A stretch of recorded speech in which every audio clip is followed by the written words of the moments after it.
Injuries at work can lead to lost wages, medical expenses, and denied insurance coverage, all while trying to recover. The legal team at Mooney and Associates is ready for even the most complex workers' compensation cases. Mark Witterball is an attorney there. So this is an interesting scenario. You get injured at work. Your employer denies that the injury even happened. That seems remarkable. You know you were hurt. What can a viewer do if an employer does deny it ever even happened? Well, and they do. They do for various reasons. They do for pre-existing conditions. Usually you see it in older workers. They do it if sometimes, people that I represent are tough. They're working in factories and they get hurt, and they may take a week or two to even tell their employer. That will draw a denial. And quite frankly, there's a lot of employers who are prone to just deny work injuries. Why? Because for every 10 employees that get injured, maybe 5 walk away and they save money on this. But if you are denied, you have to pursue your rights, or you're not going to have wage loss if you're out of work because of the injury, and you're not going to have medical care. And by calling us, we can file a claim petition against the workers' compensation insurance carrier and the employer, and protect your rights.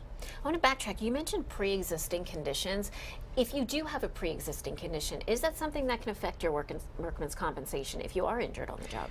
It will affect it in terms of it'll probably draw a denial or skepticism, but it is not a bar to workers' compensation benefits. The court law has been very clear in that an aggravation of a pre-existing condition is a separate, distinct work injury. Okay. You see it typically with guys who maybe had a back surgery in 2007, 2008, 2009. They recovered from it, they go to work, maybe at even a new employer. They're doing fine, and all of a sudden they lift something and they injure that back again. It'll trigger a denial, but a pre-existing condition is not a bar to benefits, even though many employers will tell you it is. And certainly if you're injured on the job, you should be able to get compensation for that lost time at work. What about pain and suffering? Is that something you can pursue? Well, it is one of those things that I am asked frequently, and people think that they deserve it, and they do, but they're not going to get it. Okay. About 100 years ago, there was a great compromise, and it was called the Workers' Compensation Act.